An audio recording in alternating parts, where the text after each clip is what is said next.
بسم اللہ الرحمن الرحیم۔ فرمان مصطفیٰ صلی اللہ علیہ وآلہ وسلم، مزاح میں بھی سچ بولنے کی ترغیب۔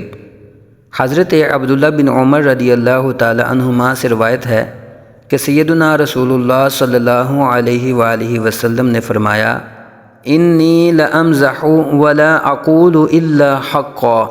فرمایا، یقیناً میں مزاح یعنی خوش طبعی کرتا ہوں اور میں مزاح میں بھی سچی بات ہی کرتا ہوں۔ اس حدیث مبارک سے معلوم ہوا کہ مزاح کرنا سنت نبویہ ہے، لیکن شرط یہ ہے کہ حضور صلی اللہ علیہ وآلہ وسلم کے مبارک طریقے کو اپناتے ہوئے مزاح میں بھی سچ ہی بولا جائے۔ علماء کرام نے فرمایا کہ مزاح چند شرائط کے ساتھ جائز ہے۔ نمبر 1، مزاح میں فحش کلامی سے بچتے ہوئے حق اور سچی بات کی جائے۔ نمبر 2، بڑوں کی بے توقیری اور چھوٹوں کی بے لحاظی نہ ہو۔ نمبر 3، کسی کی دل آزاری نہ ہو۔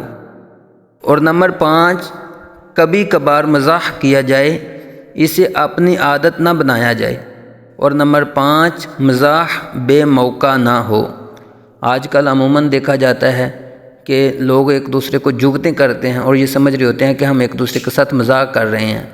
تو یہ یاد رکھیے، ایسی جگتیں جس سے کسی کی دل آزاری ہو، کسی کی بے توقیری ہو، کسی کا احترام اور کسی کی عزت میں فرق آ رہا ہو، تو ایسا مزاح کرنا بالکل جائز نہیں ہے، بلکہ یہ گناہ ہے۔